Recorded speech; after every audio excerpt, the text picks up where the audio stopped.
Okay, here we go. Good evening, everyone. It is now 6 o'clock and I call the workshop of the Victoria City Council to order. Our workshops are informal, and with that we will dive right into our agenda. We have one item on the agenda this evening. It's our City Code Project Review and Proposed Amendments. Our City Clerk, Cindy Patnode, will lead the discussion. Ms. Patnode, please join us. Council, now this is the second grouping of the city code cleanup that we're scheduled to do. So the first one, I've got a PowerPoint too. So if we need to dive into the actual code, we can, but I did provide that in the staff report. So if you need clarification, we can dive into that. So the first one, now I'm going to try to be more organized than I was last time. Isn't this working? Yeah. Thanks, Marty.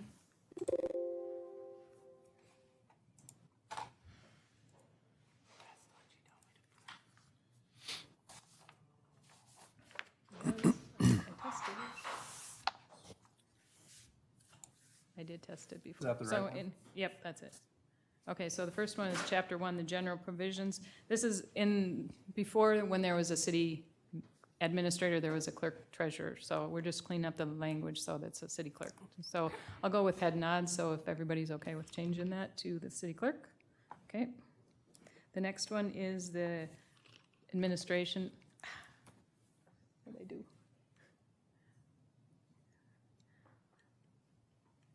Okay, the issue is here is the last sentence does not belong in that section. For regular meetings, we approve those in January. This is the workshop. It's for the workshop meetings that requires 3 days, and that's in the appropriate place, but this one is not, where it has the saying that we're supposed to post a regular meeting 3 days before the meeting. So council is okay with that one changing, so we're just going to delete the last section. The next one is section 2, 136. So it just says in this one that the city clerk is responsible for the enforcement of ordinances, and it actually the city manager is. So we just want to clean that up. We got head nods, so that's one to do also. Strike the conflicting language. The next one is section 2, 159. So the city manager has the ability to call a regular council meeting. It's been assumed and intended by the council that the city manager can also call a special meeting or a workshop. And we want to clean up the language to allow that to occur too. Okay, head nods, yep. With the majority of the council or by the mayor, with the mayor. The next one then is for businesses, chapter 8. And this is application for licenses. And our staff goal is we're trying to get the language to be cleaned up so it's not so specific into each category. We'll just have it kind of as we're working on the language for that, so if that's okay with everybody. So we're going to change that.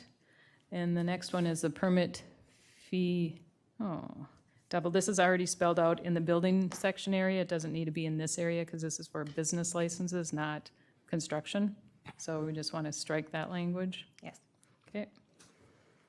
The next one is 830D, and procedure for issuance of licenses. And it talks about how the city clerk delivers the duplicate files and different things like that. So we just want to change the wording so it's appropriate for the times that we have now.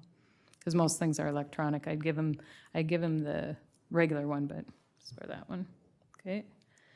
And then the next one is 841.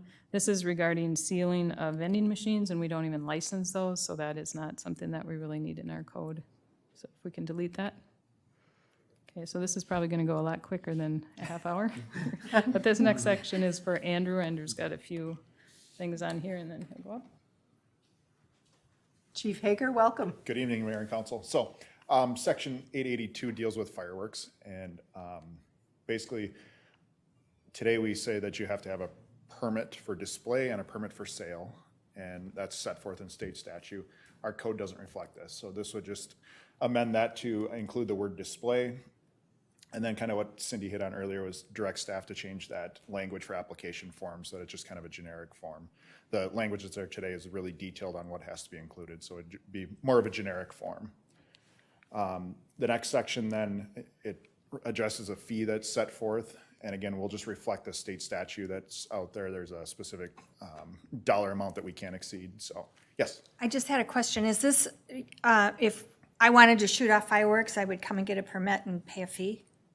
Or, Great question, Councilmember Black. There's two different permits. One's for a display, and that's the large commercial operator. So if they're going to do a city event or some large-scale fireworks display. oh, okay, there's a so it's for permit big that. deal. Yep, and then there's also a permit for the sale of fireworks. So if we have a business in town that elects to sell fireworks either out of their facility or put out like a pop-up tent out in a parking lot or something like that, this would cover both of those scenarios. Okay, so this doesn't apply to like in a neighborhood when we want to do a display? Or, It does not, okay, unless it's like a commercial operator. yeah, doing it. no, Yep. it would So, just be neighbors. Yep. And then, do you want to address this one quick, and then I'll jump back to chapter 10? Or do you want to jump to? Yeah, I can jump to chapter 10 quick, and then we'll come back to Cindy. So chapter 10 that's out there today addresses civil emergencies. And what we had previously done was put all of our responsibilities from the council all the way down to staff members in city code for response to natural disasters, large-scale incidents like that. We felt that wasn't the appropriate place for it. That lives in the city's emergency operations plan.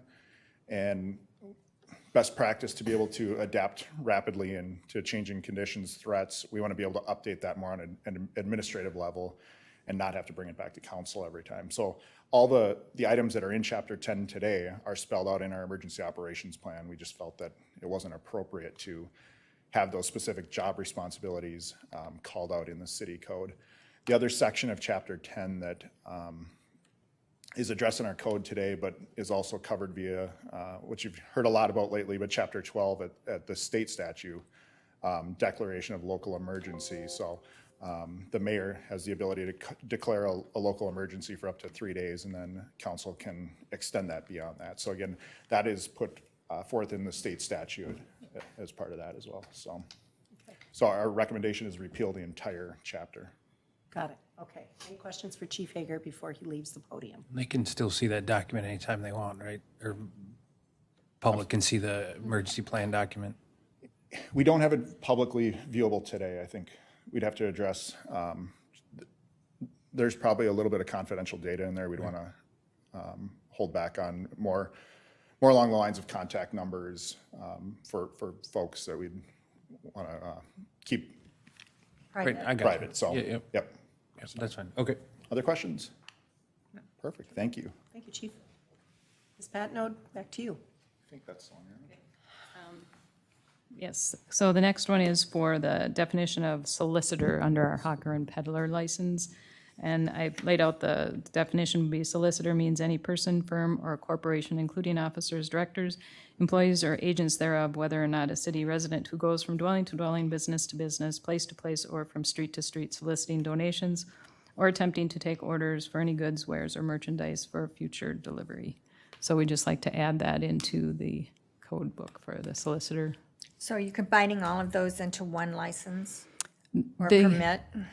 They're still they still have the same permit application form, but the hawkers and peddlers do go right now to the city council for approval. And I am looking to change that one too, so that we could do it administratively instead. So Okay, kind of, it's the same, but okay, just different stipulations for each one. okay. A couple questions on that. So if somebody's coming door to door and they're selling pest control, for instance, do they have a license from you that they need to display, correct? Yeah, I tell them they can have it on their person or on their phone. Okay. And then we have started just this year to put it on our website too, so we have a list under solicitors. I don't know exactly how to get there, but do you?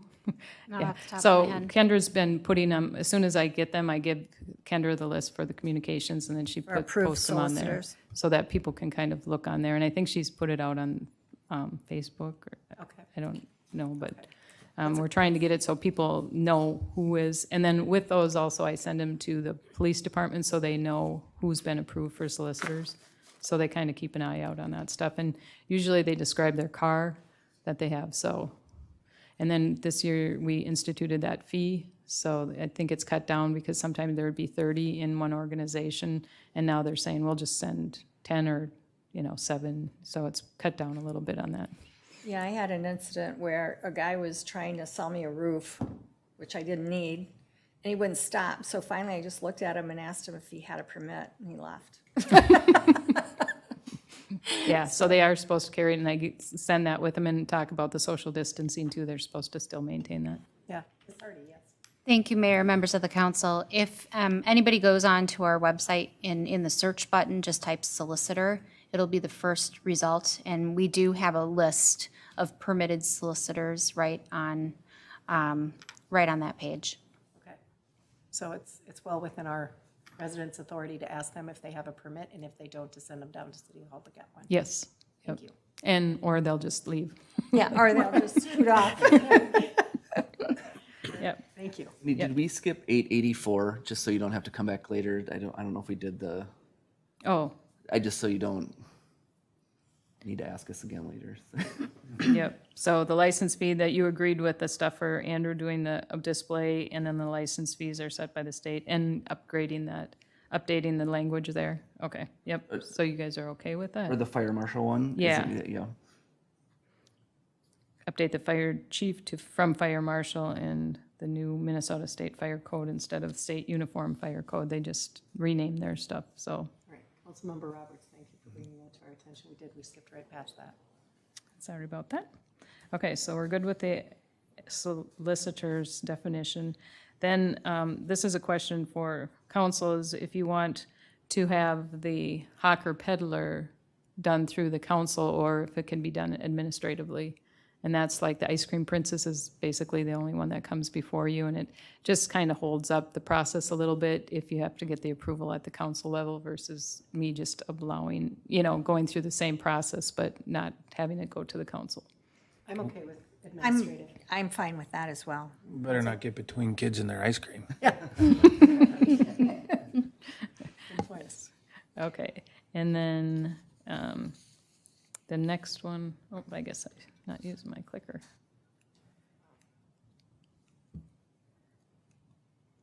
171 is the application, again, another area where we're recommending the language change, so it's standard, so it's just directing us to work on that language.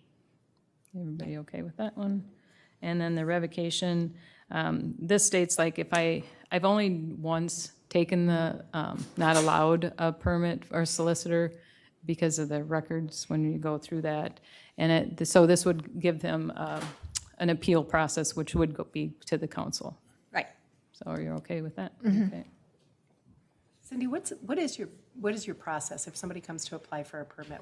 It sounds like you do some kind of a background check. Yeah, so I go through the Minnesota court system. So some of these pest control ones are from out of state, so then I contact the company that they're working for to see what kind of background check they've done, because we won't have anything on ours. And then I go through the court system, and then they have to list out 3 references, and then I contact the references to see how they are. Okay.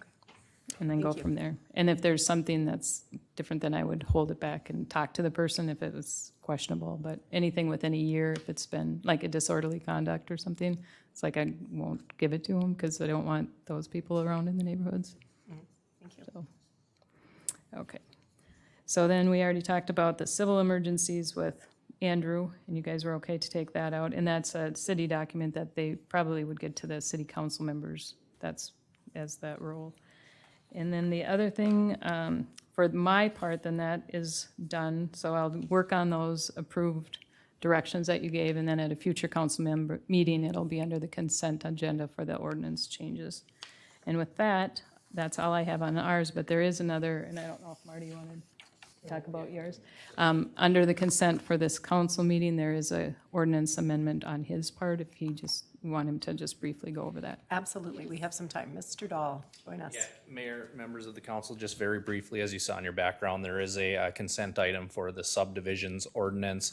This was another one that came up as part of this ordinance review. I believe it was in the first set of ordinance. It just took us a little longer to get through it.